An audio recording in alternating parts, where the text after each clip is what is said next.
উদাহরণ দিতাম না, কমার ব্যবহার, তাই না? আইনের ক্ষেত্রে কিন্তু এই সমস্যাগুলো হয়, আইনবিধির ক্ষেত্রে এই সমস্যাগুলো হয়, বলতে গেলে ঝামেলা হয়। আপনারা জানেন যে সমবায় সমিতি একটি কর্পোরেট বডি, ঠিক আছে? এটি গণপ্রজাতন্ত্রী বাংলাদেশ সরকারের সমবায় মন্ত্রণালয়ের অধীন সমবায় অধিদপ্তর বা এর অধস্তন কোনো কার্যালয় থেকে নিবন্ধিত।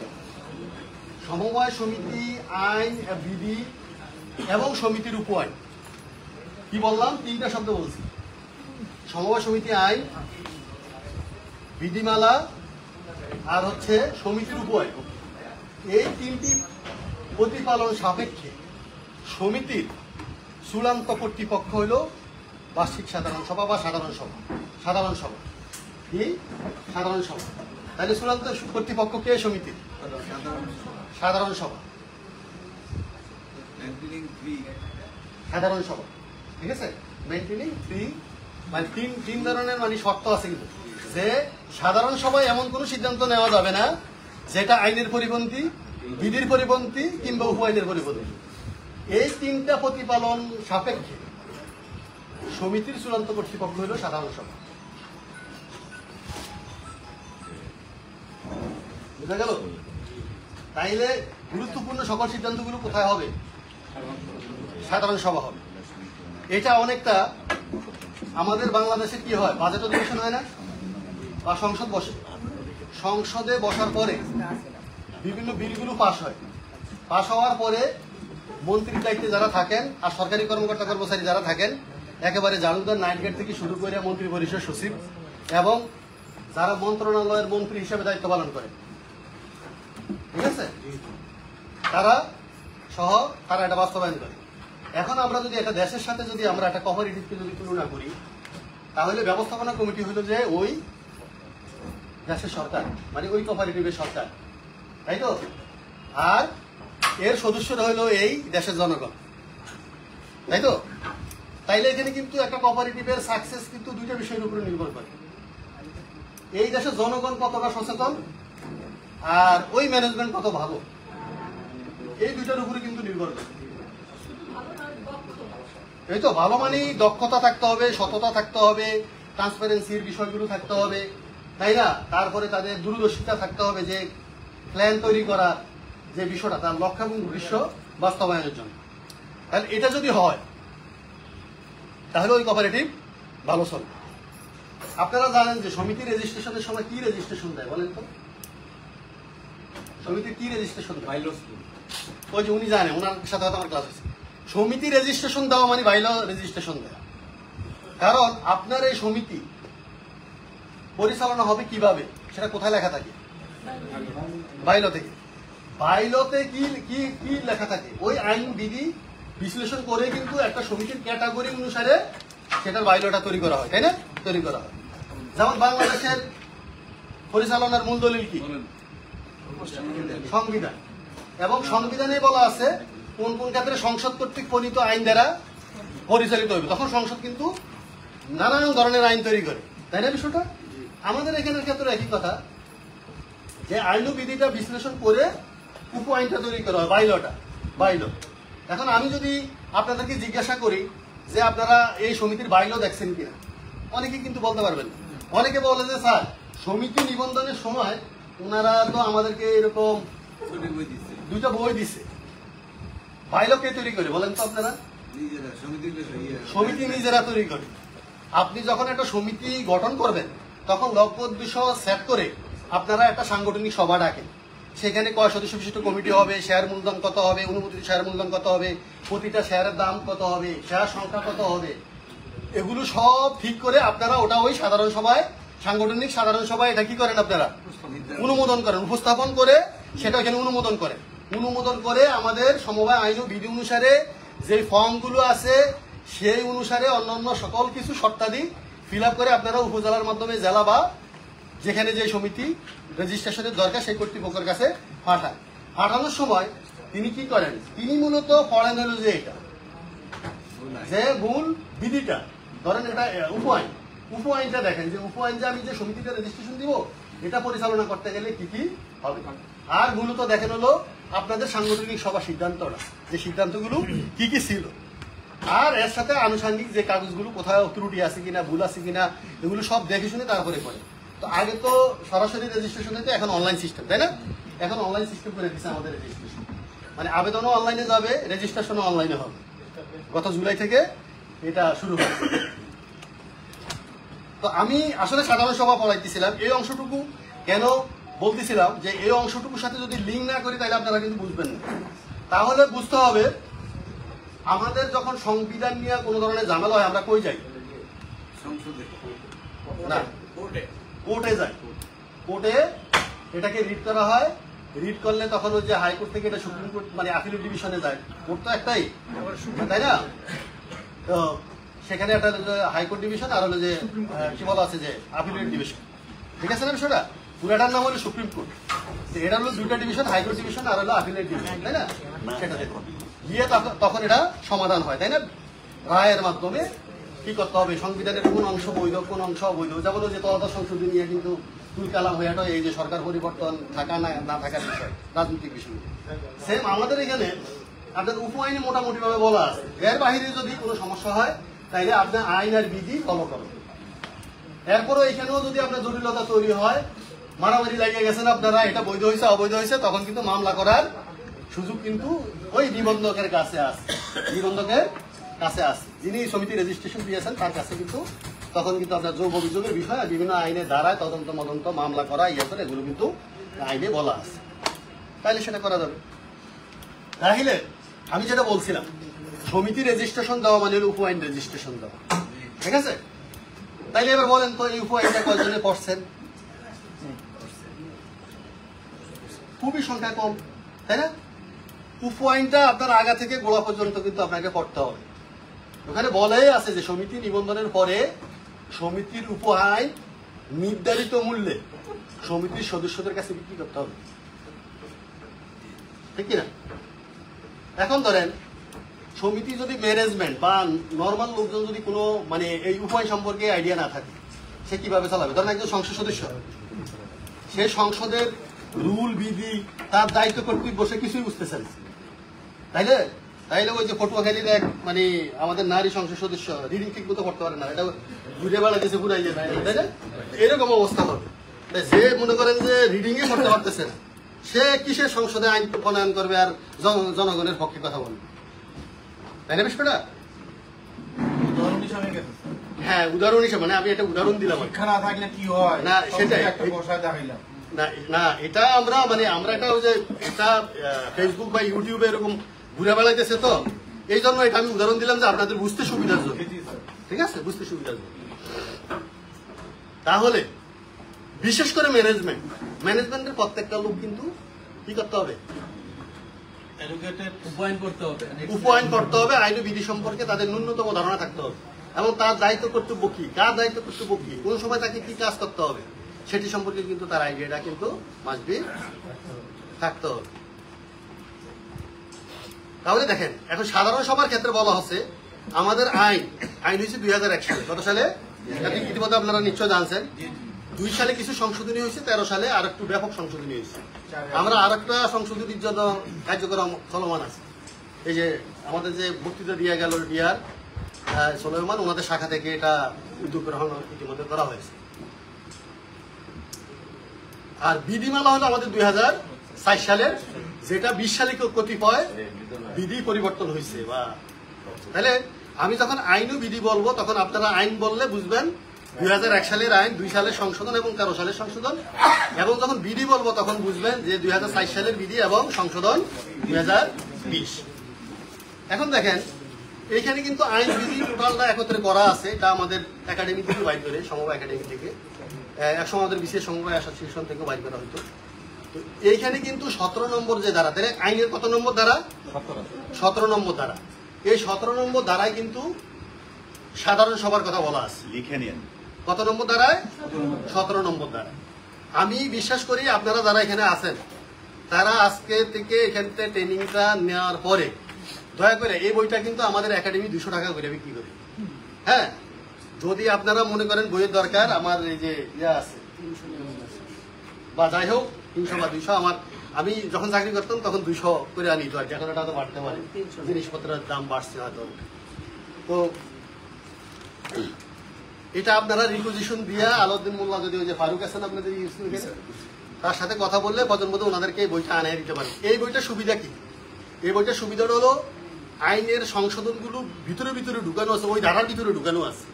আপনারা জানেন যে সংসদে আইন পাশ হলে শুধুমাত্র সংশোধনী অংশটুকু পাস হয়, তখন ওটা কি হয় বাইরে ভিতরে ওই লাস্টের দিকে থাকে একটা বইয়ের, তখন ওই যে ওইখানে যে ভিতরে পরিবর্তন হয়েছে এই শব্দগুলো কিন্তু পিছনে থাকে, তখন এইখানে উল্টায় আবার ওইখানে যাই গিয়ে দেখতে আপনি কিন্তু ভুল করে যাওয়ার সম্ভাবনা আছে। এই জন্য যেখানে আইন বিধি সংশোধন সহ ধারাবাহিকভাবে দেওয়া আছে, সেই ধারাবাহিকভাবে যেহেতু দেওয়া আছে ওই ধারাবাহিকভাবে যেখানে সংশোধন সহ দেওয়া আছে এই বইটা নিলে আপনাকে যেই ধারা যেখানে পড়বেন সেখান থেকে কিন্তু আপনি সেটা পাওয়া যাবে। ঠিক আছে? তাইলে সাধারণ সভা হলো দুই প্রকার। আইনের 17 ধারা অনুসারে সাধারণ সভা কয় প্রকার? দুই প্রকার। বছরে একবার যেই সাধারণ সকল সদস্যদেরকে নিয়ে যেই সাধারণ সভা হয় তার নাম হলো বার্ষিক সাধারণ সভা। ঠিক আছে? যাকে আমরা বলি এজিএম। আর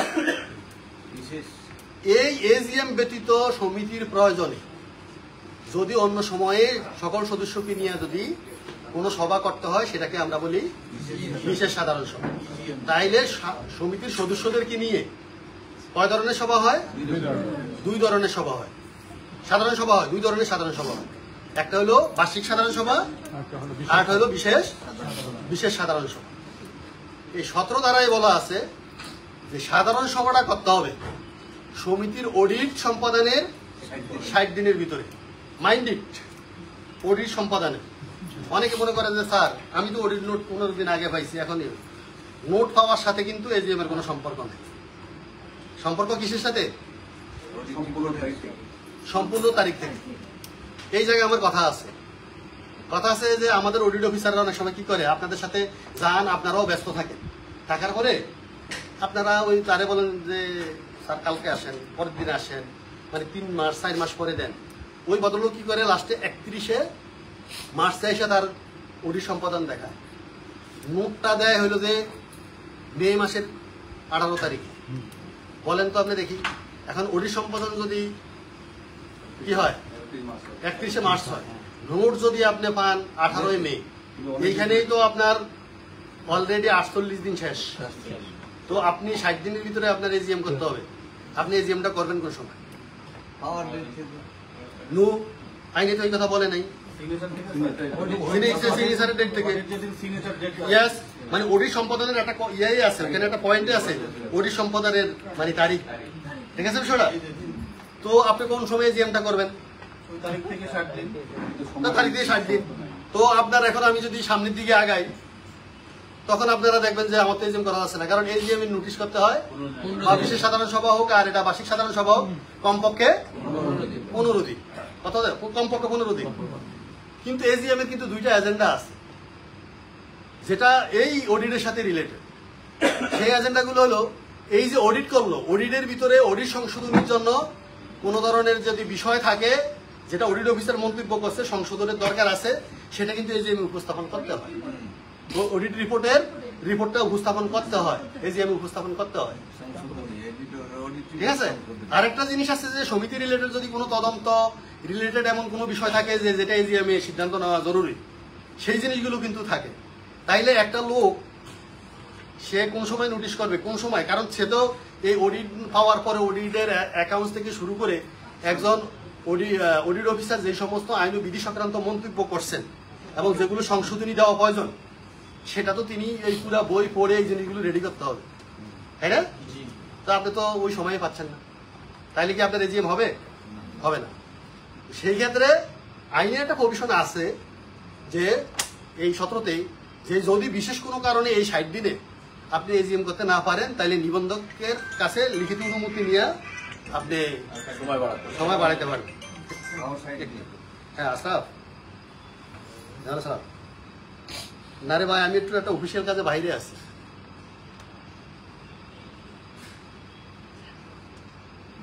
না ঠিক আছে, তোমাকে ধন্যবাদ লাঞ্চে দাওয়াত দেওয়ার জন্য। হ্যাঁ না ইনশাল্লাহ, না ঠিক আছে, ঠিক আছে। হ্যাঁ ওকে, কালকে থাকবো ইনশাল্লাহ। হ্যাঁ ওকে ওকে। হ্যাঁ তাইলে কি বলতেছিলাম যে 60 দিন বাড়ানো যায়, তাইলে সেটা হলো বিশেষ ক্ষেত্রে। এখন আপনি তো কারণ উল্লেখ করতে হবে বিশেষ ক্ষেত্রের ক্ষেত্রে। এখন ধরেন বাংলাদেশের সমিতি আছে ধরেন 1,80,000, এর মধ্যে ধরে নিলাম একটি সমিতি আছে আমার ধরেন 60-70,000। তো 60-70,000-এর ভিতরে যদি 10,000 সমিতিও যদি এরকম আবেদন করতে থাকে, অফিসাররা এই অনুমতি দিয়ে ইয়ে করতে করতে ওদের তো তাহলে আর অন্য কাজ বন্ধ রাখবে, তাই না বিষয়টা? অতএব খেয়াল রাখবেন আপনার অডিট যে ডেট সম্পাদন হয়েছে তার অন্তত 7 দিনের ভিতরে যাতে আপনারা অডিট নোটটা কিন্তু অডিট অফিসারকে কিন্তু কাছ থেকে নিয়ে নেবেন। বুঝছেন? বলবেন যে আমার অডিট সম্পাদন ভাই আজকে হয়েছে, আমাকে আগামী 1 সপ্তাহের ভিতরে সর্বোচ্চ 10 দিন হইতে পারে, তাও আপনার কাছে 50 দিন সময় থাকে। বুঝছেন বিষয়টা? এটা কিন্তু আপনারা বুঝে নিবেন। এটা বুঝে নিবেন। এটা কিন্তু প্র্যাকটিক্যাল এক্সপিরিয়েন্সের বিষয়। কারণ বলা আছে অডিট মানে কি বলা আছে যে লেনদেন বর্ষ যেটা, এটা শেষ হওয়ার পরবর্তী 9 মাসের মধ্যে অডিট করতে হবে। তাইলে লেনদেন বর্ষটা শুরু শেষ হলো 30শে জুন, তাইলে 9 মাস মানে হলো যে 31শে মার্চ। 31শে মার্চের ভিতরে কিন্তু অডিট সম্পাদন করতে হবে, তাই না? এরপরে যদি করতে না পারে সেই ক্ষেত্রে 30 দিন বাড়ানোর একটা সুযোগ আছে, সেটা অডিট অফিসার আবেদন করবে যদি অডিট অফিসার কোনো কারণে করতে না পারে। কিন্তু অডিট অফিসার আবেদনও করলো না, কিচ্ছু করলো না, কিন্তু তিনি অডিট নোট দিলেন মনে করেন 45 দিন পরে অডিটে, এটা যাতে না ঘটে। বুঝা গেল সেটা? স্যার এটা তো অনেক সময় দিয়ে থাকে। ওরে ভাই সেটা তো দিয়ে থাকে, তখন আমরা কি করব? আপনারা তাকে স্পষ্টভাবে বলবেন যে আমার আপনি কিন্তু তাইলে ওই ওদিন আপনি ওইরকম এত তারিখে আমি অডিট নোট পাইছি, এটা দিয়া তখন আপনি কারণ ব্যাখ্যা কইরা তারপরে আপনি ওই নিবন্ধকের কাছে তখন কিন্তু আপনি আবেদন করবেন যে আপনার অডিট অফিসার আমাকে কিন্তু এতদিন পরে দিছে, এমত অবস্থায় এজিএম উপস্থাপনের জন্য আমার যে সমস্ত কর্মকাণ্ডগুলো সম্পাদন করতে হবে তা করার মতো সময় আমার হাতে নাই, এমত অবস্থা আমার আর 60 দিন বাড়াই দেব। হ্যাঁ, বুঝতে পারছেন? এটা আপনি 10 দিন বা 15 দিন 20 দিন পর্যন্ত আপনি হয়তো বা এটাকে টলারেট করতে পারেন, তাই না? কিন্তু কিছু কিছু ক্ষেত্রে এটা অনেক পরে কিন্তু দেয়, অনেক পরে দেয়। এটা যাতে না হয় এই অংশটুকুতে আপনারা যাতে সচেতন থাকেন। বুঝা গেল বিষয়টা? স্পষ্ট কিনা? আচ্ছা, এবার আসেন একটা এজিএম এ কি কি জিনিস থাকে। 17তম ধারা বলা আছে যে এজিএম এর ভিতরে অনেকগুলো জিনিস আমাদের থাকবে। তাইলে আমি দেখেন এখানে বলেই দিছি এই যে 1 আর 2 আলোচনা করছি 2 প্রকারের সভা হয়। তারপরে এখানে বলছি যে বছরে অন্যান্য যে সভা হয় সেগুলো বিশেষ সাধারণ সভা। আর সেখানে বলে দিছি যে ওই যে 60 দিন বৃদ্ধি করার যে বিষয়টা এটা 3 পর্যন্ত সেখানে বলছি। এখন এই 17 নম্বরে 4 উপধারাতে বলা আছে সাধারণ সভার কার্যাবলী নিম্নরূপ হইবে। সাধারণ সভায় কি কি জিনিস থাকবে দেখেন এখানে ক থেকে ত পর্যন্ত এই বিষয়গুলো বলা আছে যে এজেন্ডাগুলো কি থাকবে। সাধারণ সভার কার্য বিবরণী হইবে নিম্নরূপ, মানে সাধারণ সভার কার্য বিবরণীতে কি কি জিনিস থাকবে। বিগত বার্ষিক সাধারণ সভা সহ বিশেষ সাধারণ সভার কার্য বিবরণীর অনুমোদন, ব্যবস্থাপনা কমিটির কার্যক্রমের উপর বার্ষিক রিপোর্ট পর্যালোচনা, তারপরে বার্ষিক হিসাব বিবরণী বিবেচনা ও অনুমোদন। খেয়াল করেন উদ্বৃত্তপত্র ও নিরীক্ষা প্রতিবেদন পর্যালোচনা, যেটা একটু আগে আমি বলছিলাম। তবে শর্ত থাকে যে নিরীক্ষিত উদ্বৃত্তপত্রের 1 কপি সাধারণ সভার নোটিশের সাথে প্রত্যেক সদস্যের নিকট প্রেরণ করিতে হইবে। ওই যে যেটা নিয়ে আমি এত মানে 10 মিনিট পরে খাইয়া ফেললাম, যে কারণ উদ্বৃত্তপত্রটা কিন্তু আপনার ওই সদস্যদেরকে নোটিশের সাথে দিতে হবে। তিনি বুঝলো যে গত বছরের অডিটের কি অবস্থা সেটার জন্য, কারণ এর উপরে তো তার কিছু প্রিপারেশন থাকতে পারে। সে এজিএম এ এসে মতামত দিবে, হ্যাঁ, বা বিশেষ সাধারণ সভায় মতামত দিবে। সেই মতামত দিতে হলে তো আগে তার জিনিসটা জানতে হবে যে এটা কি ঘটনা ঘটছে। পরবর্তী আর্থিক বছরের জন্য প্রাক্কলিত বাজেট পর্যালোচনা অনুমোদন, এটা আপনারা জানেন যে আগামী বছরের জন্য একেবারে আমাদের সংসদে যে ধরনের কাজগুলো হয় জাতীয় সংসদে অনেকটা ওই রকম আর কি।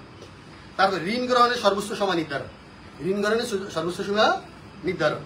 তারপরে সমবায় সমিতির কোনো সদস্য কর্মচারী কর্তৃক কোনো অভিযোগ বা সদস্যপদ সংক্রান্ত বিষয়ে সাধারণ সভা অনুষ্ঠানের কমপক্ষে 30 দিন পূর্বে যদি পূর্বে যদি কোনো নোটিশ সমিতিতে দাখিল করা হয়, উক্ত বিষয়ে শুনানি পর্যালোচনা এবং সিদ্ধান্ত গ্রহণ। ঠিক আছে, এই ধরনের কোনো যদি যোগ অভিযোগ থাকে। সমবায় সমিতির কর্মচারী নিয়োগ সংক্রান্ত বিষয়, তাদের বেতন নির্ধারণ ও সার্ভিস রুল অনুমোদন। এখন আপনারা বলেন আপনাদের এখানে অনেক বড় সমিতি আছে, আমি জানি আপনাদের কয়জনের সার্ভিস রুল আছে। আছে, কিন্তু এটা আপনাদের সাধারণ সভায় অনুমোদন নিয়ে সেটা করার কথা, এবং এই সার্ভিস রুল কিন্তু নিবন্ধকের কাছে অনুমোদন করায় আনার কথা, কপি দেওয়ার কথা। তারপরে সমিতির নিরীক্ষা প্রতিবেদন এবং তদন্ত রিপোর্টে উল্লিখিত বিষয় নিবন্ধকের বরাবরে প্রেরণের জন্য পরিপত্র প্রতিপালন অনুমোদন, যেটা বলছিলাম যে যদি এখানে যদি কোনো ধরনের বিষয়গুলো থাকে। তারপরে ব্যবস্থাপনা কমিটির নির্বাচন অনুষ্ঠান, যেমন কোনো কোনো সাধারণ সভা কিন্তু নির্বাচন আর সাধারণ সভা একসাথে হইতে পারে, বা সাধারণ সভা ব্যবস্থাপনা কমিটির সকল কিংবা বিশেষ বিশেষ কোনো সদস্যকে বহিষ্কার এবং সমিতির অন্য কোনো সদস্যকে বহিষ্কার, মানে সমিতির যদি কোনো সদস্যকে বহিষ্কারের বিষয় থাকে সেটাও কিন্তু সাধারণ সভায় আলোচনা করে করতে হবে। এবং উপ আইন সংশোধন এবং পুনঃপ্রণয়ন, উপ আইন সংশোধনের ক্ষেত্রেও কিন্তু আপনার কি করতে হবে, সাধারণ সভা অনুমোদন দিতে হবে। আবার অনেক ক্ষেত্রে আছে যে আপনার সমিতির পুরো উপ আইনটাই দেখা গেছে যে এমন কিছু অবস্থা যে এটা একেবারে পুরাটাই কিন্তু বাতিল করে নতুন করে উপ আইন কি করা লাগতে পারে, প্রণয়ন করা লাগতে পারে, সেটাকে বলা হচ্ছে যে পুনঃপ্রণয়ন। ঠিক আছে, পুনঃপ্রণয়ন করা লাগতে পারে। তাইলে এই বিষয়গুলো আপনাদের খেয়াল করতে হবে। এখন সাধারণ সভার কোরাম, সাধারণ সভার কোরাম হবে যদি সমিতির সদস্য সংখ্যা 100 হয়, 1 থেকে 100 পর্যন্ত হয়, ঠিক আছে, 100 বা তার কম হয়, তাইলে কোরাম পূর্ণ হবে 1/3। তাইলে 100 জনের ক্ষেত্রে কত হবে, 34 জন, তাই না? 3 33 99, আরেকজন মানুষকে তো ভাগ করতে পারবেন না, তাহলে কত, 34 জন। 34 জন, 100 জনের মধ্যে 34 জন যদি উপস্থিত থাকে তাইলে ওই সাধারণ সভার কোরাম পূর্ণ হবে। আর 100-র বেশি কিন্তু 1000-এর কম যদি হয় তাইলেও 1/4, 4 ভাগের 1 ভাগে কোরাম হবে। এরপরে যদি 1000 বা তার বেশি হয় তাইলে সেটা কি হবে, 1/5, 5 ভাগের 1 ভাগ উপস্থিত থাকলে তিনের সমিতির একই ঘটনা, হ্যাঁ প্রাথমিক, কেন্দ্রীয় এবং জাতীয় সমিতি তিনটা। হ্যাঁ হ্যাঁ, এখানে কিন্তু ইয়ে করা নাই, সেখানে কিন্তু আলাদাভাবে বলে নাই যে জাতীয় কেন্দ্রীয়, মানে সব সমিতির ক্ষেত্রে। তাইলে বোঝা গেল কোরাম, বুঝতে পারছেন তো, কোরাম। তাইলে কোরাম পূর্ণ যদি না হয়, তাইলে কোন সমিতির কোরাম পূর্ণ না হইলে সেটাকে যদি সাধারণ সভা হিসাবে গণ্য করা হয় তাইলে সেই অনুমোদন আইনানুগ হবে না। ওই সাধারণ সভা মানে সিদ্ধান্তগুলো আইনানুগ হবে না। সাধারণ সভা তো আপনি করে ফেললেন, কিন্তু সাধারণ সভার কোনো সিদ্ধান্ত আইনানুগ হবে না। তাইলে আইনানুগ যদি সিদ্ধান্ত, সাধারণ সভা ডাকা হয় কেন, সিদ্ধান্তের জন্য। তাইলে সিদ্ধান্ত মানে আইনানুগ না, মানে সাধারণ সভায় আইনানুগ, হ্যাঁ, প্রয়োগ হবে না। এই সিদ্ধান্তে, এই সবার আলোকে যে কোনো সিদ্ধান্ত যদি আপনি বাস্তবায়ন করতে যান সেটি বৈধ হবে না। ঠিক আছে সেটা, হ্যাঁ।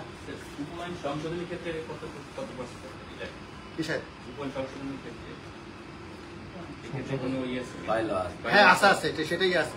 সেটা হলো যে উপস্থিত সদস্য 2/3, মানে 3-এর 2 ভাগ, ঠিক আছে, মানে 3-এর 2 ভাগ। স্যার আমার একটা প্রশ্ন আছে, হ্যাঁ, উপস্থিত 1000-এর বেলায় সেটাই তো বলছি, হ্যাঁ সম্মতি লাগবে, সেটাই তো কথা। অর্থাৎ উপস্থিত সদস্য, উপস্থিতি কিসের উপর নির্ভর করে, একটু আগে বলছি কিন্তু, হ্যাঁ এই যে ধরে ফেলছে, উপস্থিতি নির্ভর করে কোরাম। কোরাম যখন পূর্ণ হয়ে গেল, আপনার 100-এর ভিতরে 34 যখন হয়ে গেছে, তখন আর ওটা নিয়ে আর ওই পার্ট নিয়ে আর কোনো কোশ্চেন নেই। কোশ্চেন হলে এবার উপস্থিতি, উপস্থিতির সদস্য 34 জন, এই 34 জনের 3 ভাগের 2 ভাগের সম্মতি লাগে। বুঝা গেল সেটা?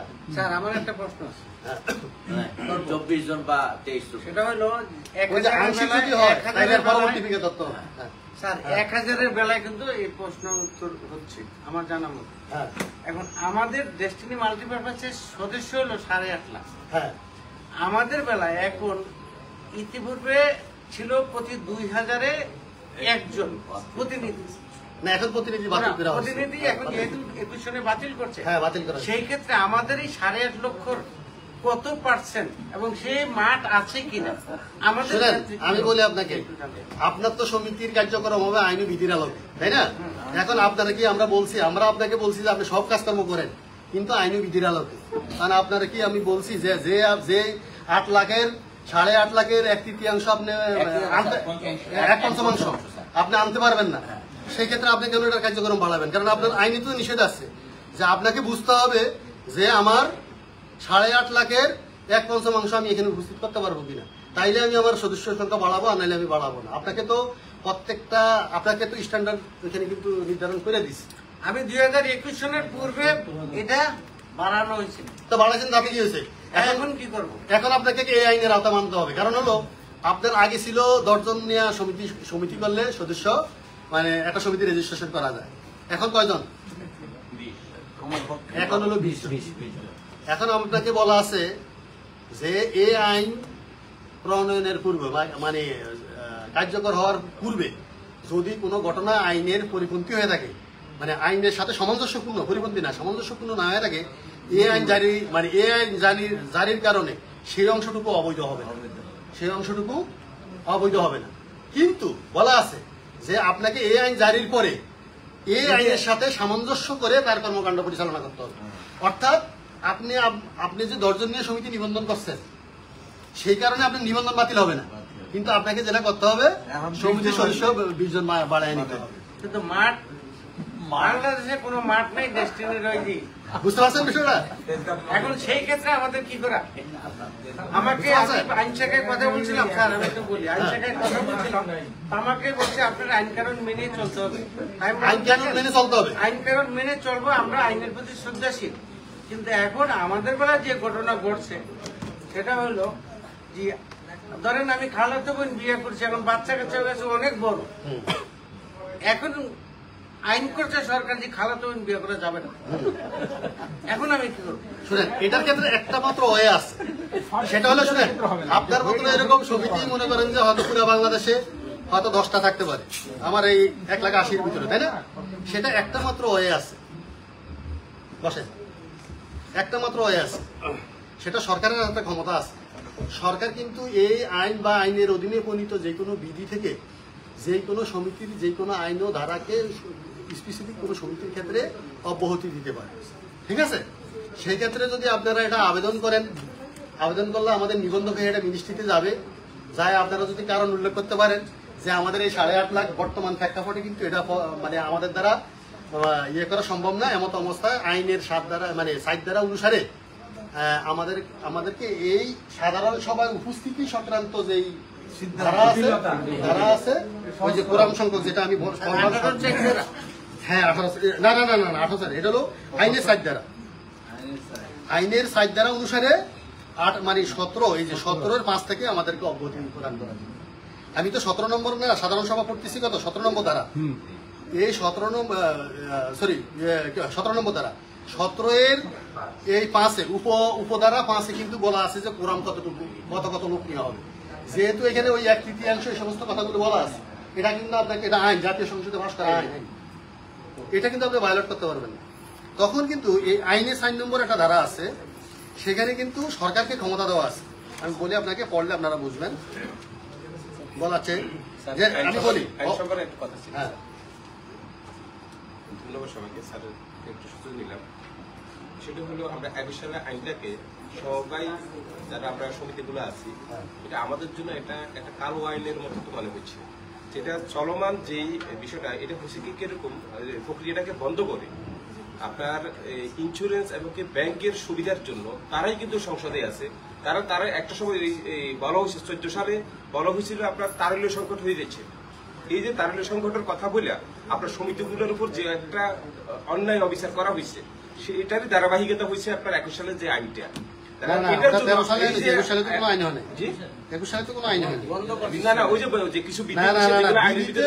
উল্লেখ করা হয়েছে যে বিধিতে যেটা আগে মানে 20 সালে, হ্যাঁ 20 সালে কিছু ইয়ে করা হয়েছে, 20 সালে প্রতিনিধি যেটা আছে সেটাকে সংশোধন করে দেওয়া হয়েছে। যে প্রতিনিধি হয়তো বা ছোট সমিতি আছে বিধায় আপনারা হয়তো বিষয়টা বুঝতেছেন না। যখন আপনাদের সমিতিটা বড় হবে, সবারই একটা স্বপ্ন থাকে তো অনেক বড় হবে আমার সমিতিটা, যখন বড় হতে যাবে তখন আপনার উপর যখন এই কন্ডিশনগুলো পড়বে, তাহলে আমরা মনে করি আসলে এই সমিতিগুলো কোথায় যাবে। তাহলে এই জন্য আমার মতে এই সমিতিগুলো এই 1,80,000 যে সমিতি, এত বিশাল জনগোষ্ঠীর মনে করেন আপনার সমিতি, এতগুলো মানুষ সম্পৃক্ত, এটার দিকে না তাকাই মুষ্টিমে ইন্স্যুরেন্স এবং কি আপনার শুধুমাত্র ব্যাংকের দিকে তাকাই, আপনার এটাকে এভাবে কোণঠাসা করা এবং কি সমবায় অধিদপ্তরকে পর্যন্ত আপনাদের অসহায়ত্ব আমি কিন্তু 2012 সালে দেখছি, অফিসারদের অসহায়ত্বটা। এবং কি মনে করেন আরেকটা বিষয় হচ্ছে কি, এটা অবৈধ ব্যাংকিং এর কথা বললাম, কোনো একটা লেনদেন করতেও দিচ্ছে না। এই যে এই সমস্ত কথাগুলো দিয়া আপনার যেভাবে কোণঠাসা করা হয়েছে সমিতিগুলাকে, সেই বিষয়ে কিন্তু আপনার কোনোভাবে একটা শব্দ উচ্চারণ করতে পারে নাই সমবায় অধিদপ্তর পর্যন্ত। মনে হচ্ছে এটা একটা গরিবের ঘরের মতো অবস্থা হয়েছে। মানে এটার কোনো, অথচ বাংলাদেশ ব্যাংক সর্বোচ্চ সুরক্ষা দিচ্ছে কাকে? ব্যাংকগুলোকে। এত দুর্নীতির পরে কিন্তু ব্যাংকে কিন্তু সর্বোচ্চ সুবিধা দিচ্ছে, ইন্স্যুরেন্স গুলোকে সর্বোচ্চ সুবিধা দিচ্ছে, কিন্তু আপনার এখানে সমিতিগুলো কোনো সুবিধা পাচ্ছে না। সমিতিগুলো মনে করেন অসহায়ের মতো দাঁড়ে দাঁড়িয়ে ঘুরতে হয় অধিদপ্তরের কাছে, কিন্তু সঠিক কোনো আপনার সন্তোষজনক কোনো উত্তর ওই জায়গাটার ভিতরে কখনো মিলে নাই। সবগুলো মানে ঘোরাঘুরি করতেছে, এতটুকু পর্যন্ত আমাদের দেখা। আচ্ছা, ঠিক আছে, বসেন। বিষয়গুলাই আপনাদের আচ্ছা, ঠিক আছে। আমাদের সমিতির আমরা একাধিক সমিতি আমরা একত্রিত হয়েছি। এই কথাগুলো বলা, ধন্যবাদ। আমরা মনে হয় এখানে না যাই, এটা ঠিক আছে। উনি মোটিভেশনাল কথাবার্তা বলছে, এটা খুবই ভালো কথা। এটা হলো আসলে বড় ফোরামে বলার বিষয়। মানে আমরা আমাদের আমাদের মানে কমন না, কথা ঠিক আছে, ছোট ফোরামে থাকি আমরা। নাইলে আমি কিন্তু আমার মূল লক্ষ্য উদ্দেশ্য যেখানে মানে চার ধারা যেটা বলতে আমি বলতেছি না। এখন যেটা সেটা হলো যে আপনার অংশটা, তারপর আমি 1 মিনিট বলি। আমাদের যে আইন ও বিধি যে সংশোধনের যে মিটিংগুলো হয়, এই মিটিংগুলোতে কিন্তু আপনাদের সমবায়ের প্রতিনিধি কিন্তু থাকে, ঠিক আছে? হয়তো আপনি বলেন যে আমার ডেস্টিনি নাই, কিন্তু আমার বাংলাদেশের সবচেয়ে সফল সমিতি কালদের সমিতিগুলোকে ধরা হয়, কালদের প্রতিনিধিরা থাকে, ঠিক আছে? তারপরে আমাদের যে কোঅপারেটিভ ব্যাংক, পুরাতন কোঅপারেটিভ যারা আছে, মানে যারা আইনবিধি মুখস্থ, যেমন আমাদের কুমিল্লা আছে অ্যাডভোকেট নাজুস সাদাত, তার আইনবিধি সব মুখস্থ। হ্যাঁ, এই ধরনের টাইপের বাংলাদেশ থেকে হয়তো 5 জন 10 জন বা এরকম ভাবে বড় বড় কোঅপারেটিভ করে, ওদেরকে কিন্তু প্রতিনিধি হিসাবে কিন্তু আমাদের আইনের এই সংশোধনের মিটিংগুলোতে কিন্তু রাখা হয়। হয়তো আপনারা পান নাই, হয়তো এই কারণে বুঝেন না, মানে হয়তো আপনাদের এটা নলেজে নাই আর কি। হ্যাঁ, পাইছেন সেটা। তারপরে আবার আপনাদেরকে কিন্তু যখন এই হয়, তখন কিন্তু ওই যে উপজেলা বা জেলা থেকে সিটি দিয়া কিন্তু বলা হয় যে আইন বিধি সংশোধনের ক্ষেত্রে আপনাদের কোনো মতামত আছে কিনা, সেটা দেন। এখন হলো যে এটা জাতীয় সংসদে গেলে ওইখানে ওই যেটা মোশাররফ ভাই বললেন যে ওইখানে গেলে যে সমস্যাটা হয় সেটা হলো যে ওইখানে সরকার কিন্তু দেখে তার ভোট হিসাব করে ভোট, তার এখানে পলিটিক্যাল কিছু এজেন্ডা থাকে। সেখানে আমি যত সুপারিশই করি না কেন, সেটাকে কিন্তু অনেক এজেন্ডাগুলো বাস্তবায়ন হয় না। যেমন আমরা 2008 সাল থেকে শুরু করে 12 সাল পর্যন্ত প্রচুর পরিমাণে, আমি একসময় কুমিল্লা জেলা সমবায় কর্মকর্তা ছিলাম, আমরা অনেক জায়গায় মিটিং করছি করে, বিশেষ করে আপনারা জানেন যে কোঅপারেটিভের জন্মই বলতে কুমিল্লা বোঝায়, তাই না? সেইখান থেকে আমরা অনেক সুপারিশ দিছি। দেওয়ার পরে এটা অধিদপ্তর পর্যায়ে, মিনিস্ট্রি পর্যায়ে, জাতীয়, তারপরে মন্ত্রী পরিষদে প্রথমে ঢুকে ক্যাবিনেটে, এরপরে এটা জাতীয় সংসদে যায়। বিভিন্ন পর্যায়গুলো থেকে কিন্তু এগুলো এমন কাটছাট করে বা নতুন নতুন জিনিস কিন্তু এখানে ঢুকে যেটা হয়তো আমাদের অনেক ক্ষেত্রে নিয়ন্ত্রণ করা সম্ভব না, হয় না। যাক, সেটা অংশটা আমরা না যাই। তবে এটা ঠিক যে কিছু কিছু জিনিস আছে, আপনি যত বেশি সাইড পা ধরবেন, সাইড পা ধরতে গেলেও কিন্তু সবকিছুই হয় না। অনেক কিছু আছে তাবলিগি কাদায় করতে হয়, কিন্তু সেটার ক্ষেত্রে আমাদের আইনবিধিতে আবার ওটা উদ্যোগ গ্রহণ করে। আচ্ছা, সাইড দ্বারা যেটা আমি বলছিলাম যে সরকারি গ্যাজেট প্রজ্ঞাপন দ্বারা জনস্বার্থে কোনো নির্দিষ্ট সমবায় সমিতিকে বা ইহার কোনো শ্রেণীকে এই আইন বা তদুদ্দিন প্রণীত বিধিমালা বা যে কোনো বিধানের প্রয়োগ হইতে প্রজ্ঞাপনে নির্ধারিত শর্ত সাপেক্ষে বা নিঃশর্তভাবে অব্যাহতি দিতে পারে। সেই ক্ষেত্রে হ্যাঁ, যদি সরকার মনে করে যে এই ধরনের সমিতিগুলো তাদের সাধারণ সভা করতে বা করতে হয় এবং এটা যুক্তিযুক্ত কারণ আপনারা উল্লেখ করতে পারেন, তাইলে সরকার যদি মনে করে আপনাকে কিন্তু সেই ক্ষেত্রে 1 ফিট উপস্থিতি না হইয়া আপনি যেটা আবেদন করবেন সেই আবেদনের প্রেক্ষিতে আপনাকে হয়তো শর্ত দিবে যে এই ক্ষেত্রে 1/10 থাকতে হবে, 1/20 থাকতে হবে,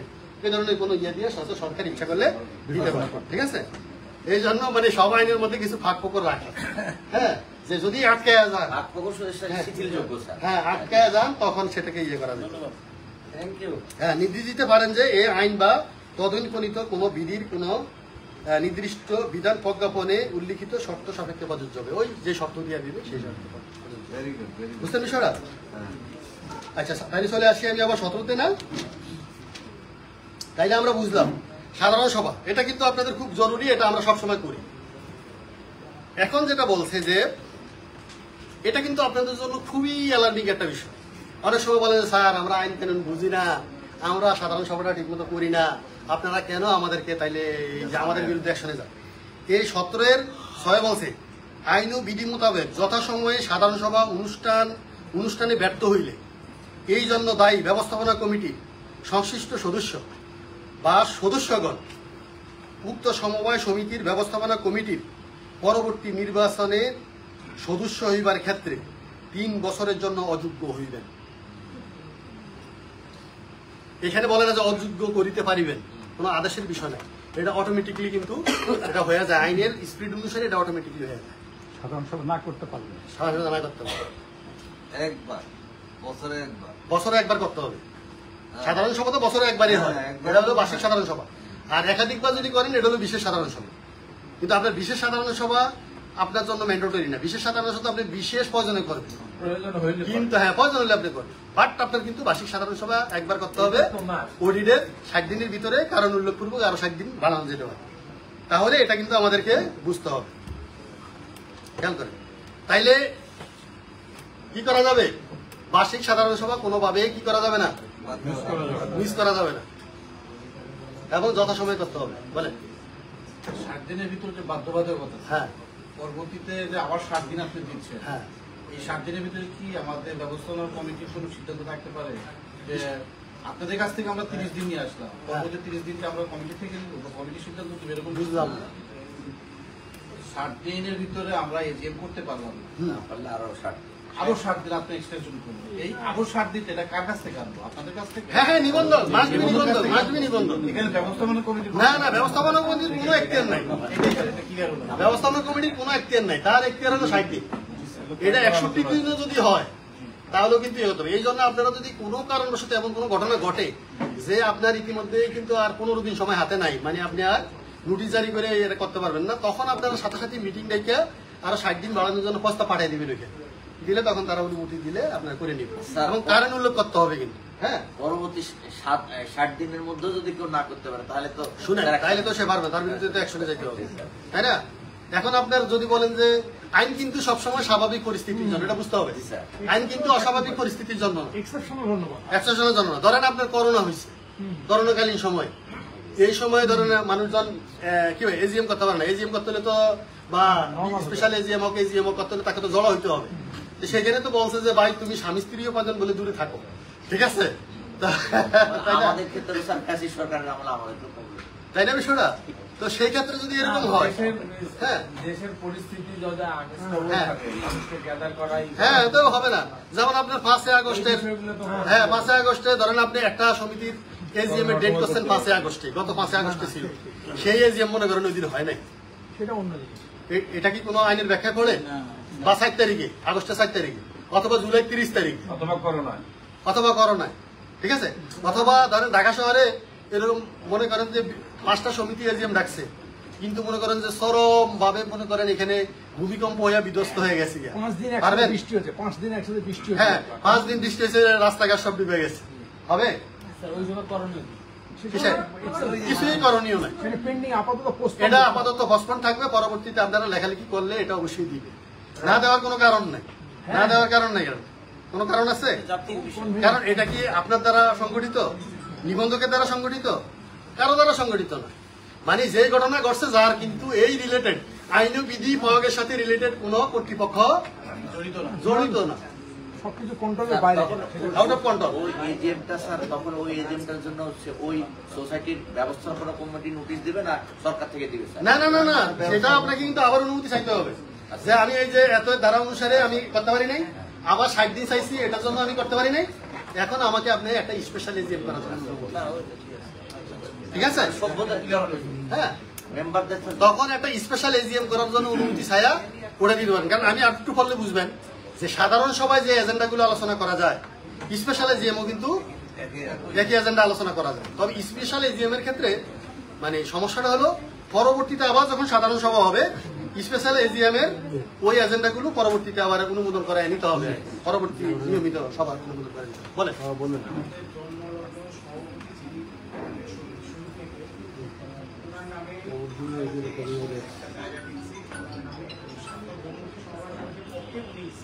ভাই, এই অংশটা আমি একটু পরে যাই, এই কোশ্চেনটা আপনি আমার সাথে পরে করেন। আমি আমার নির্ধারিত এজেন্ডা শেষ করি, আপনাদেরকে পর্যন্ত 20 মিনিট সময় দিব। যত ধরনের কোশ্চেন আছে আপনাদের সেটা আলাদাভাবে ইয়ে করবো, ঠিক আছে?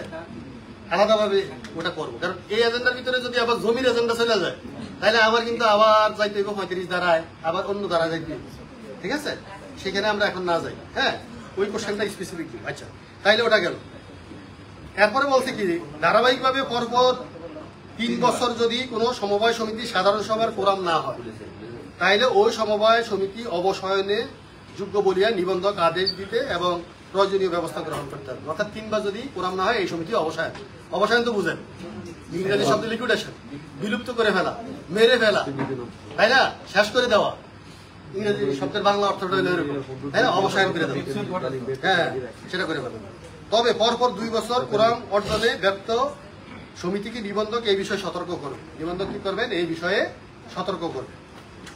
এখন বলছে যে কোন সমিতির বিশেষ সাধারণ সভা আহ্বান করিতে হইবে যদি, এতক্ষণ পর্যন্ত যা বললাম সাধারণ সভা নিয়ে বলছে, এখন হলো বিশেষ সাধারণ সভা। বিশেষ সাধারণ সভা কোন প্রেক্ষাপটে হবে? এই আইনের বিধান অনুসরণে উক্ত সভা আহ্বানের যদি প্রয়োজন হয় তাইলে কিন্তু বিশেষ সাধারণ সভা করা যাবে। ব্যবস্থাপনা কমিটির কোনো বিশেষ কারণে উক্ত সভা আহ্বানের প্রয়োজন বলিয়া মনে করিলে যদি সিদ্ধান্ত গ্রহণ করে তাইলে কিন্তু সেই সভা আহ্বান করা যাবে। অনধিক 500 সদস্য বিশিষ্ট সমবায় সমিতির ক্ষেত্রে 1/3, ঠিক আছে, মানে 500-র নিচে যে সমবায় সমিতির সদস্য তাদের ক্ষেত্রে 1/3 এবং অন্যান্য সমবায় সমিতির ক্ষেত্রে 1/5, 5 ভাগের 1 ভাগ। সদস্য যদি লিখিতভাবে ব্যবস্থাপনা কমিটিকে বলে যে বিশেষ সাধারণ সভা আয়োজন করার জন্য কোনো একটা কারণে, তখন কিন্তু বিশেষ সাধারণ সভা আয়োজন করা যাবে। এইরূপ সভা আহ্বানের জন্য নিবন্ধক নির্দেশ দেয়। কারণটা হলো যে যদি নিবন্ধক যদি কোনো কারণবশত বিশেষ সাধারণ সভা আহ্বান করতে বলে, যেমন আপনাদের 22 ধারা অনুসারে কমিটি ভেঙে দেওয়ার জন্য বা ব্যবস্থাপনা কমিটির দোষী সাব্যস্ত করা, দোষী সদস্যদেরকে বহিষ্কার করার জন্য আইনের 22 নম্বর ধারায় এখানে বলা আছে যে সাধারণ সভা করে তাদেরকে বহিষ্কার করতে হবে। তাইলে এই ধরনের বহিষ্কারের ক্ষেত্রে নিবন্ধক চিঠি দিয়া জানায় কিন্তু যে এই অপরাধের কারণে সমিতির এই দোষী সদস্যদেরকে অথবা পুরো কমিটি ভেঙে দেওয়ার জন্য সাধারণ সভা আয়োজন করা হবে, তো তখন ওটাকে নিবন্ধকের নির্দেশ হিসাবে গণ্য হয়।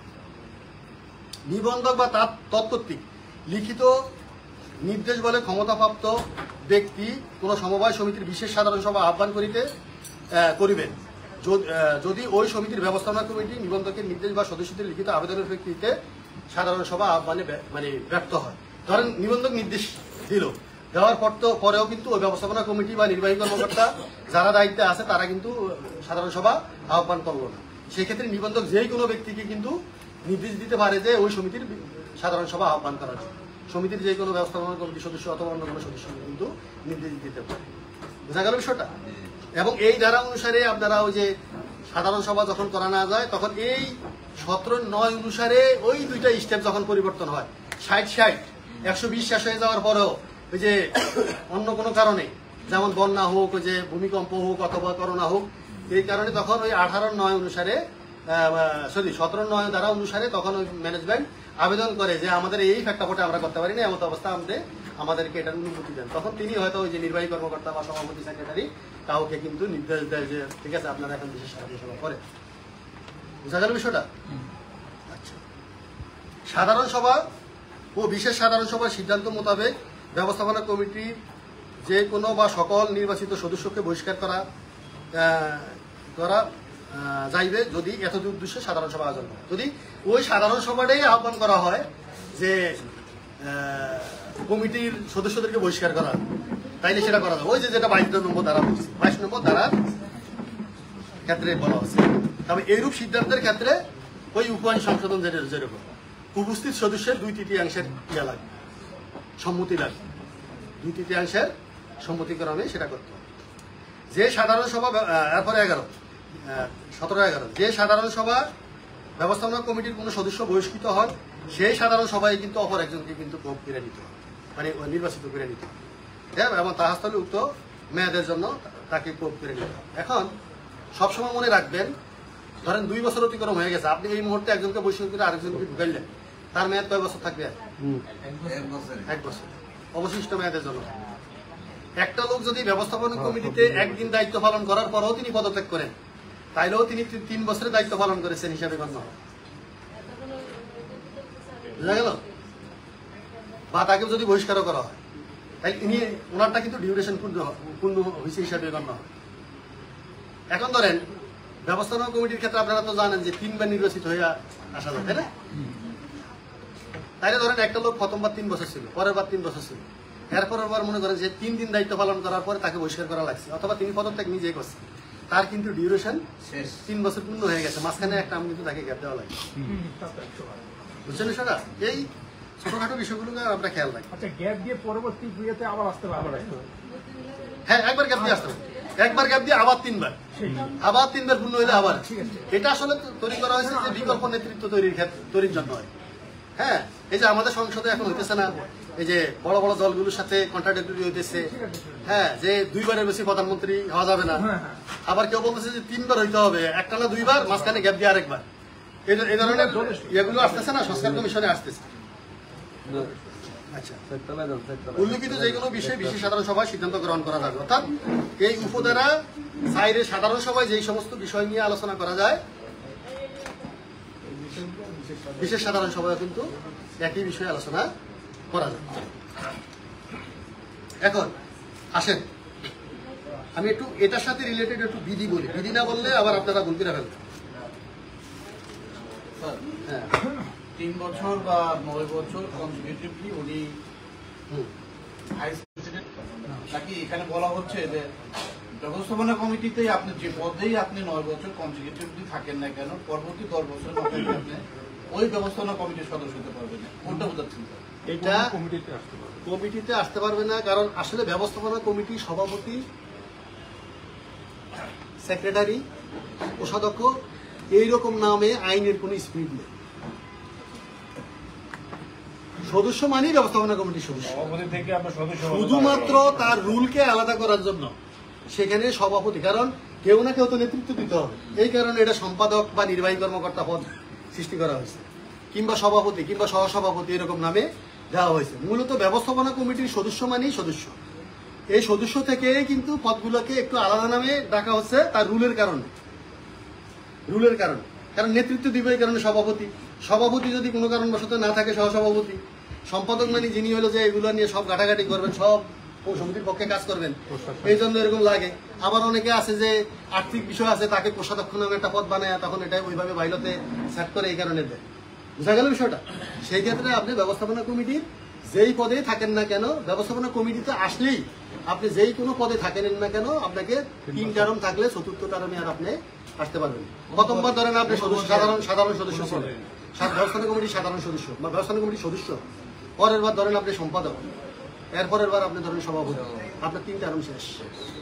বা একটা নাই আপনি 3 টার্মই সভাপতি ছিলেন, আপনার অবস্থা শেষ। 2 বার সেক্রেটারি, 1 বার সভাপতি, শেষ। একবার যদি সে সভাপতি সদস্যতা নেই, এরপরে কি সে চাইলে কি আসতে পারে? ধরেন সে 3 বার সভাপতি হলো না, কিন্তু 3 বারের ব্যবস্থা কমিটিতে ছিল, তাহলে আর 4th বার না, আসার কোনো সুযোগ নেই, কোনো সুযোগ নেই। একটা না 3 টার্মে তিনি যেই পদে থাকেন না কেন, নির্বাহী কমিটির যে কোনো সুযোগ নেই, না, একটা টার্ম কিন্তু গ্যাপ দিতে হবে, গ্যাপ দিয়ে তারপর তারপরে আবার আরেকটা চতুর্থ টার্মে তাকে কোনো পদে আসা যাবে না। কোনো পদে আসা যাবে না। 5ম টার্মে গিয়ে উনি যে কোনো যে কোনো পদে আবার উনি যাবেন। এটাই ক্লিয়ার হলো। বুঝা গেল বিষয়টা? Thank you sir.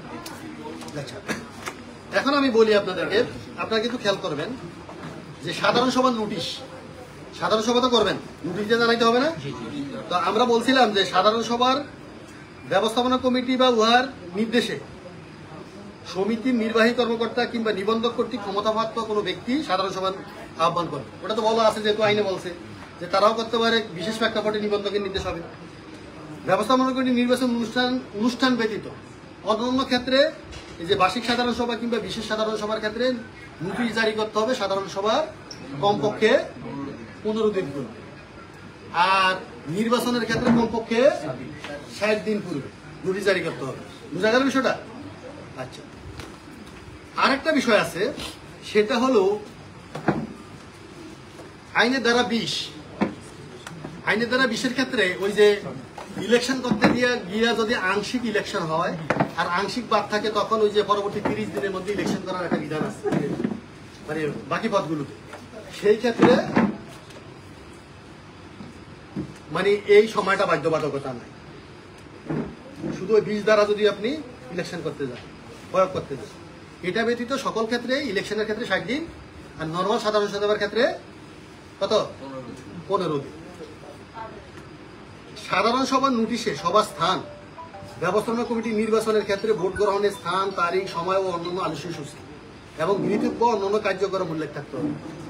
তবে শর্ত থাকে যে জাতীয় সমিতির ক্ষেত্রে যদি আপনি সাধারণ সভা করেন, সেই ক্ষেত্রে আপনাকে বহুল প্রচলিত প্রথম শ্রেণীর পত্রিকা কিন্তু এই নোটিশ জারি করতে হবে, দিতে হবে।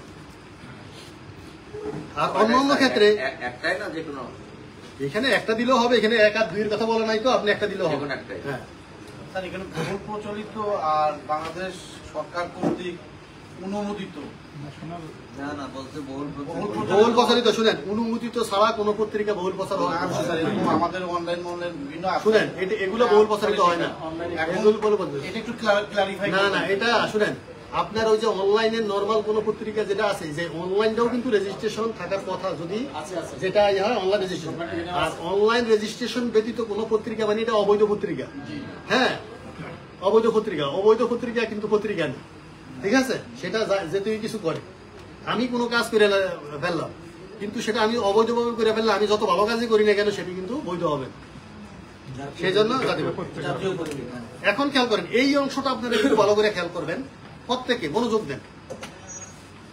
আপনাকে কিন্তু নোটিশ জারির ক্ষেত্রে 4 ধরনের নোটিশ জারির পদ্ধতি দেওয়া আছে। 1 নম্বর হলো সার্টিফিকেট অফ পোস্টিং অথবা রেজিস্টার্ড ডাকযোগে, এটা হলো ক নম্বর।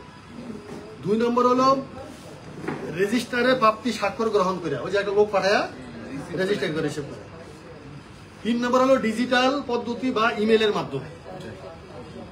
আর 4 নম্বর হলো স্থানীয় পত্রিকা বিজ্ঞপ্তির মাধ্যমে। স্থানীয় পত্রিকা বিজ্ঞপ্তি হবে কোনটা? ওই যে জাতীয় সমিতি ব্যতীত বাকিগুলো। আর জাতীয়টার ক্ষেত্রে প্রথম শ্রেণীর বহুল প্রচারিত পত্রিকা। বুঝা গেল বিষয়টা?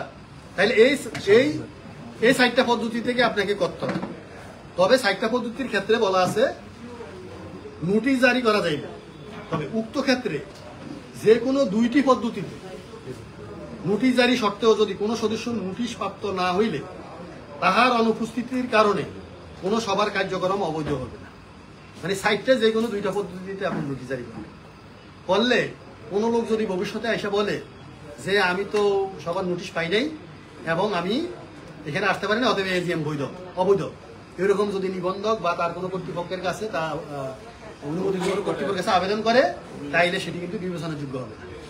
তাহলে এই 2 পদ্ধতি আপনারা মাস্ট করবেন, যে কোনো 4টা পদ্ধতি, যে কোনো 2টা পদ্ধতি আপনারা অনুসরণ করবেন।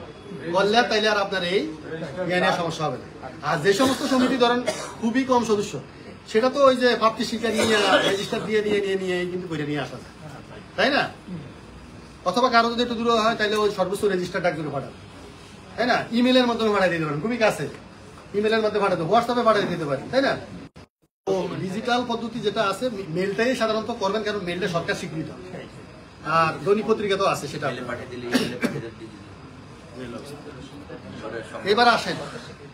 আমি তো বলছিলাম যে কোরাম না হইলে সমিতির কি হবে না, সাধারণ সভা হবে না। তো সেখানে কোরামের বিষয়ে কিছু কথাবার্তা বিধিতে বলা আছে। এখন আমি আসি তলবি সভার ক্ষেত্রে। তলবি সাধারণ সভা আছে।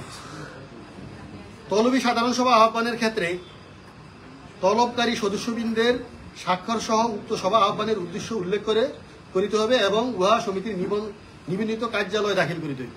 অর্থাৎ বিশেষ কোনো প্রয়োজনে, মানে তারা ম্যানেজমেন্টকে বলবে যে আপনারা তলব করেন। হ্যাঁ সবই, হ্যাঁ আসসালাম। হ্যাঁ, তো আমি একটু জরুরি কাজে আছি, আমি তোমাকে সন্ধ্যার দিকে কল দিব। হ্যাঁ ওকে, হ্যাঁ তাহলে ওই যে বিশেষ কোনো প্রয়োজনে যে এই সভা তলব করবে, যে সভা তলব করবে, তাইলে এই যে সদস্য যারা আছেন, সদস্যরা কি করবেন? স্বাক্ষর করিয়া তারা ম্যানেজমেন্টকে দিবেন যে দ্রুত আপনারা সাধারণ সভা, সেটা বলতেছি। তাইলে কি করবেন? এটা কি হবে? তলবি সভা।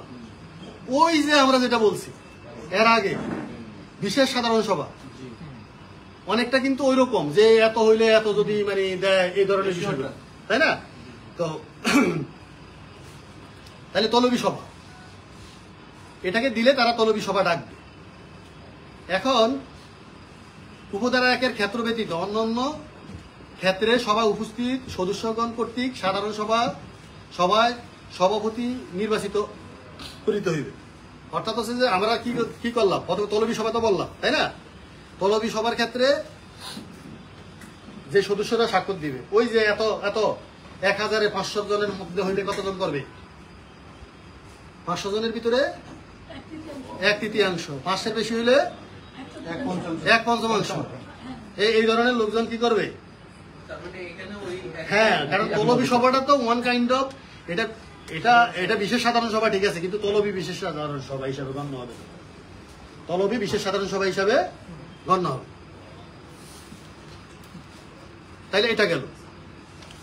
এরপর আছে সভা, সাধারণ সভা সভাপতিত্ব কে করবে?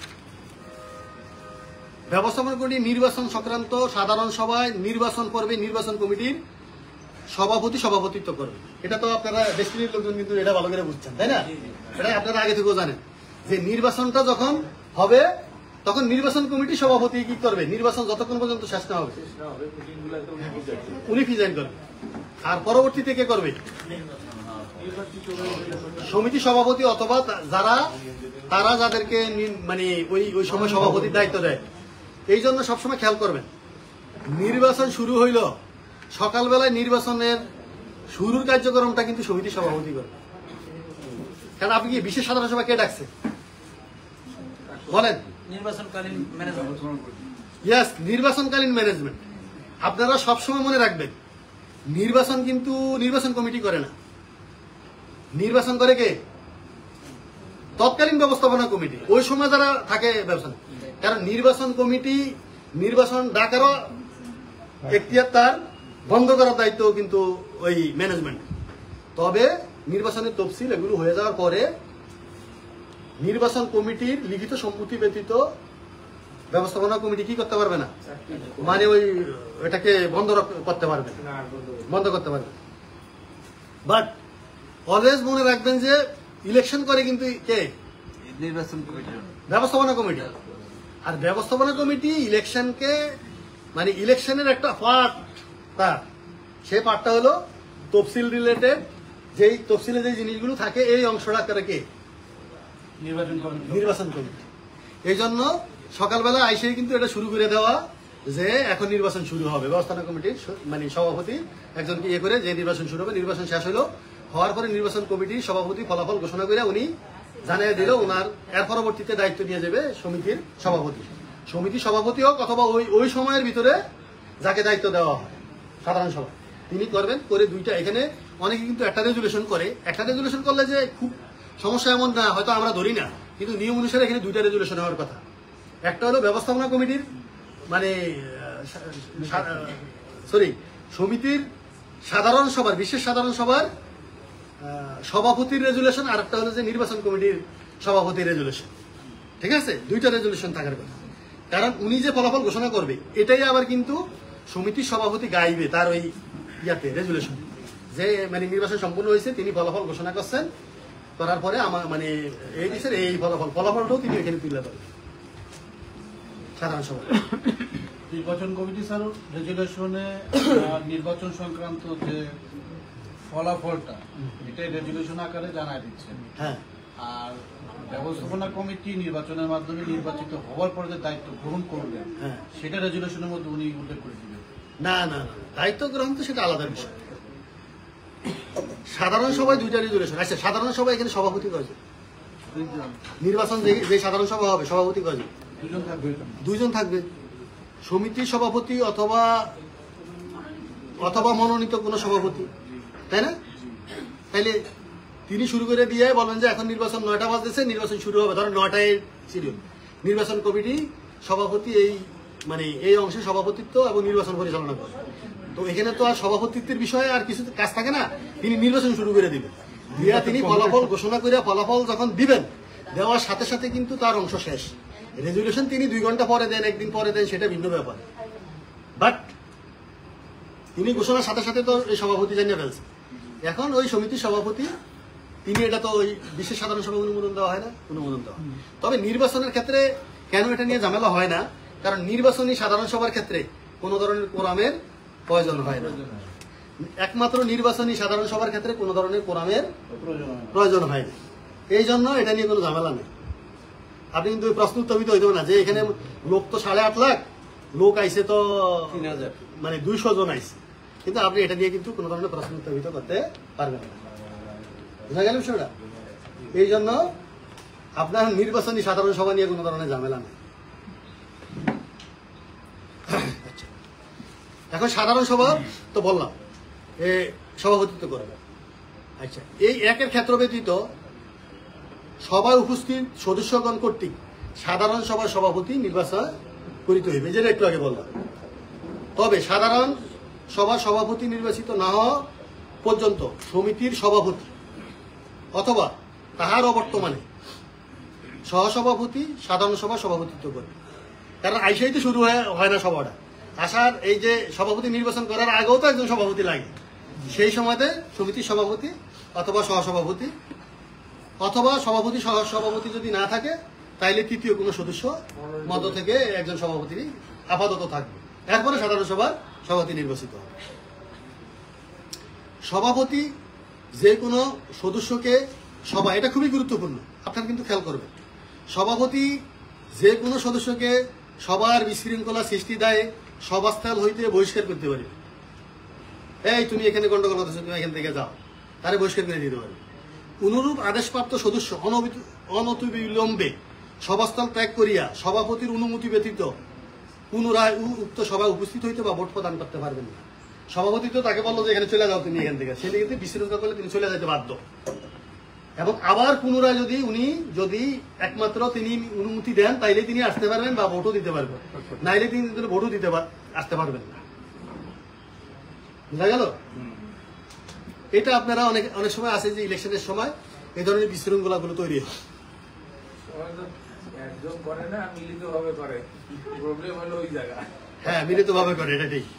আচ্ছা, সভা পরিচালনায় বিশৃঙ্খলা সৃষ্টি হলে সভাপতি সবার কার্যক্রম স্থগিত করিয়া মুলতবি সভা অনুষ্ঠানের তারিখ সময় ঘোষণা করিতে পারবে। মানে যদি ধরেন কোনো কারণবশত বিশৃঙ্খলার কারণে সভাটা করা গেল না, তাইলে তিনি মুলতবি সভা ঘোষণা করেন। সংসদ কি হয়?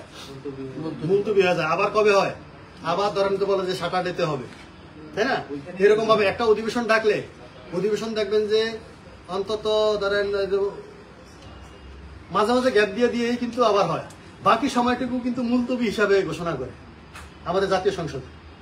এইখানেও বলা হচ্ছে যে মুলতবি যদি কোনো কারণে বিশৃঙ্খলা হয়ে তিনি সভাটা, এই সাধারণ সভাটা কার্যক্রম পরিচালনা করা ওনার দ্বারা সম্ভব হবে না, সেই ক্ষেত্রে তিনি সভা কি করে দিতে পারেন? মুলতবি করে দিতে পারেন। দিয়া পুনরায় তিনি কি করেন, মানে মুলতবি, মানে আবার পরবর্তীতে কবে সেই সভা হবে সেটা ঘোষণা করবেন। শর্ত থাকে যে ব্যবস্থাপনাগুলি নির্বাচন সংক্রান্ত সাধারণ সভা নির্বাচন কমিটির লিখিত রিকুইজিশন ব্যতীত স্থগিত কিংবা মুলতবি করা যাইবে না। আমি একটু আগে বলছিলাম যে সভাকে কে স্থগিত করবে? সভাপতি করবে, সবার সভাপতি করবে, মানে ব্যবস্থাপনা কমিটি করবে, তাই তো? কিন্তু সেই ক্ষেত্রে লিখিত রিকুইজিশন লাগবে যে কেন নির্বাচন কমিটি তো বুঝবে যে আসলে বিশৃঙ্খলাটা হয়েছে কি হয় নাই, কেন এই নির্বাচনের ক্ষেত্রে এটা হয়। সেই জন্য নির্বাচন সংক্রান্ত কোন সাধারণ সভার যদি স্থগিত করতে হয় অবশ্যই কিন্তু নির্বাচন কমিটি লিখিত লাগবে। স্যার, এই যে কোনো কারণে যদি সভা মুলতবি ঘোষণা করা যায়, তো সেই দিনই পরের সভার ডেট কি সেদিনই জানাবেন না পরবর্তীকালে নোটিশের মাধ্যমে জানিয়ে দেবেন? না, শুনেন, অন্য কোনো নির্দেশ না থাকলে মানে একই সভাটা আবার পরবর্তী যেটা আছে, এটা আমি বলতেছি পরের দ্বারা বিধিতে আছে, সেটা একই ধরেন আজকে সোমবার, আগামী সোমবারে সেম ডেটে সেম সময় শুরু হবে। আচ্ছা, এটা ঘোষণা দিবে উনি সভাপতি ঘোষণা দিবেন, অন্য কোনো নির্দেশ না থাকে। এই যে সাধারণ সভা বলছে 17, নির্বাচন ব্যতীত সাধারণ সভা অনুষ্ঠানের ক্ষেত্রে সবার কোরাম না হওয়া পর্যন্ত কোনো বিষয়ে আলোচনাও সিদ্ধান্ত করা যাইবে না। ঠিক আছে? আলোচনাও করা যাবে না, সিদ্ধান্ত করা যাবে না। এটা কোনটা ব্যতীত? কোরাম ছাড়া, নির্বাচন ব্যতীত। কারণ নির্বাচন তো কোরআনের বিষয় নাই। সেটা স্বাধীনতা। হ্যাঁ, সেটা স্বাধীনতা আছে। কোন সমবায় সমিতির সাধারণ সভা অনুষ্ঠানে নির্ধারিত সময়ের 1 ঘন্টার ভিতরে কোরাম সংখ্যক সদস্য উপস্থিত না হইলে সাধারণ সভা মুলতবি হইবে। তাহলে মুলতবিটা কোন সময় হবে? 1 ঘন্টা পর্যন্ত অপেক্ষা করবে। 1 ঘন্টা যদি মধ্যে যদি কোরাম না হয় তাহলে মুলতবি, অথবা ওই যে বিশৃঙ্খলার কারণ, তাই না? এটা আগের আছে। সবার সভাপতি একদম বিধিতে বলে দেওয়া আছে। নির্বাচন ব্যতীত অন্য কোনো উদ্দেশ্যে আহত বিশেষ সাধারণ সভায় কোরাম পূরণ না হইলে সভা বাতিল বলিয়া গণ্য হইবে। যেটা একটু আগে যে আপনাদের সাথে আলোচনা করছিলাম যে কোরাম না হইলে তো কোনো সিদ্ধান্তই বৈধ না, সেই ক্ষেত্রে এই সভাও কিন্তু বৈধ না। তবে মুলতবি সভার ক্ষেত্রে আবার কোরামের বিষয় নেই। মুলতবি সাধারণ সভার কার্যক্রম শুরু করার জন্য কোরাম পূরণের প্রয়োজন হইবে না, ওই সময় আর কিন্তু কোরামের দরকার হবে না। তবে শর্ত থাকে যে এইরূপ সভা গৃহীত সিদ্ধান্ত বাস্তবায়নের ক্ষেত্রে নিবন্ধকের পূর্ব অনুমতি গ্রহণ করতে হবে। সভা করে লাইতে পারবেন, আপনার কোরামেরও প্রয়োজন হবে না, কিন্তু যে সিদ্ধান্তগুলো নিছেন এই সিদ্ধান্তগুলো বাস্তবায়নের ক্ষেত্রে নিবন্ধকের কাছ থেকে অনুমোদন আনা লাগবে। হ্যাঁ হ্যাঁ, এই জন্য নিবন্ধকের কাছ থেকে পূর্ব অনুমোদন আনতে হবে। কোরামে যদি কোরাম পূর্ণ নয়, মন্তব্য ঘোষণা 2 জন বা 3 জন উপস্থিত হলো স্যার, সেক্ষেত্রে ডিসিশন নেওয়া যাবে, ডিসিশনটা নেওয়া যাবে, কিন্তু এ মন্তব্য বুঝা গেল বিষয়টা? আচ্ছা, সাধারণ সভা, এরপরে সাধারণ সভার ক্ষমতা। সাধারণ সভা সমিতির কার্যক্রম এবং বিশেষ করিয়া ব্যবস্থাপনা কমিটির কার্যক্রম নিরীক্ষা করবে। সমিতির বার্ষিক বাজেট, উন্নয়ন পরিকল্পনা, প্রকল্প প্রস্তাব বাস্তবায়নের আলোকে যাচাইপূর্বক অনুমোদন করবে এবং সমিতির স্বার্থে প্রয়োজনীয় সব ধরনের পদক্ষেপ গ্রহণের ক্ষমতা সাধারণ সভা থাকে। তবে শর্ত থাকে যে যেই সকল সমবায় সমিতিতে সরকারের শেয়ার আছে, গ্যারান্টি আছে, এবং সেই সকল সমবায় সমিতির কি বলা আছে যে বার্ষিক বাজেট এবং 10 লক্ষ টাকার উপরের কোনো যন্ত্রপাতি, উপকরণ বা যানবাহন বা যে কোনো ধরনের প্রকল্প বাস্তবায়নের পূর্বে সাধারণ সভার অনুমোদনের পর এটা নিবন্ধকের অনুমোদন আনতে হবে, যদি সরকারের ইয়ে থাকে। আর ওগুলো কিছু কথা বলা আছে যে আমাদের যে ইউসিসি আছে যেগুলো বিআরডিবি সমিতি, সেগুলোর ক্ষেত্রে RDO সাহেবের কোনো ইয়া লাগবে, লিখিত সুপারিশ বা মতামত নিতে হবে। কিসের না সেটা আছে, এখন আমি শুরু করছি তো একটার দিকে। এই যে কথাগুলো বলছি এগুলো কিন্তু অত্যন্ত গুরুত্বপূর্ণ। আপনারা কিন্তু এখানে অনেক ধরনের, আমাদের কাছে যখন মামলা হয়, মামলা হইলে এই ছোটখাটো বিষয়গুলো কিন্তু ফাঁক ফুঁকো ধরে কিন্তু সেটা কিন্তু মামলাগুলো হয় বা নানান ধরনের যোগ অভিযোগগুলো হয়, সেটা যাতে আপনাদের না হয় সেগুলো আপনারা করবেন। আর সাধারণ সভার যে কার্য বিবরণী, এটা কিন্তু সভাপতি, এটা 19 বিধিতে আছে, সাধারণ সভার কার্য বিবরণী আপনাকে সভাপতি কর্তৃক মাস 72 ঘন্টার ভিতরে স্বাক্ষর করাইতে হবে। করাইয়া 15 দিনের ভিতরে প্রাপ্তি স্বীকার রেজিস্টার ডাক যুগে নিবন্ধকের নিকট প্রেরণ করতে হবে। যদি সেটা না করেন তাইলে কিন্তু ভবিষ্যতে যদি এজিএম নিয়ে বা সাধারণ সভা নিয়ে কোনো ধরনের প্রশ্ন উত্থাপিত হয়, সেক্ষেত্রে কিন্তু মতবিরোধ থাকতে পারে। আর যেটা পাঠিয়ে দিবেন এটাই কিন্তু ভবিষ্যতে রেফারেন্স হিসাবে ওনার কার্যালয়ে থাকবে। আপনি উপস্থিত ছিলেন কিনা, কতজন ছিল, সবকিছু সেখানে থাকবে। এখন আপনাদেরকে একটা কথা বলি,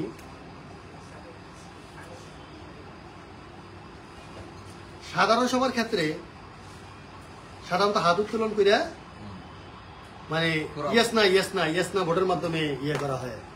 কিন্তু কোনো ক্ষেত্রে যদি হ্যাঁ ওই তো, কিন্তু হাত উত্তোলনের আগে যদি কমপক্ষে আগে বা পরে যদি উপস্থিত সদস্যদের মধ্যে 10% সদস্য বলে যে না আমরা হাত উত্তোলনের মাধ্যমে হবে না, এটা গোপন ভোটে হবে, তাহলে এটা গোপন ভোটের মাধ্যমে সেই ধরনের ইয়েগুলো হবে।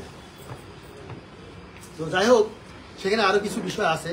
কোনো ক্ষেত্রে যদি সমান সংখ্যক ভোট হয় তাহলে সভাপতি কিন্তু ডাবল ভোট দিতে পারে, নির্ণয় ভোট দিতে পারে। সভাপতি তো এমনি তিনি সমিতির সদস্য হিসাবে একটা ভোট দেওয়ার এখতিয়ার আছে, তিনিও গোপনে ভোট দিবেন। কিন্তু দেখা গেল ভোট একই যদি হয়ে যায় তখন তিনি একটা ডাবল ভোট দিলে তিনি যে পক্ষে ভোট দিবেন সেটাই কিন্তু এখানে হবে।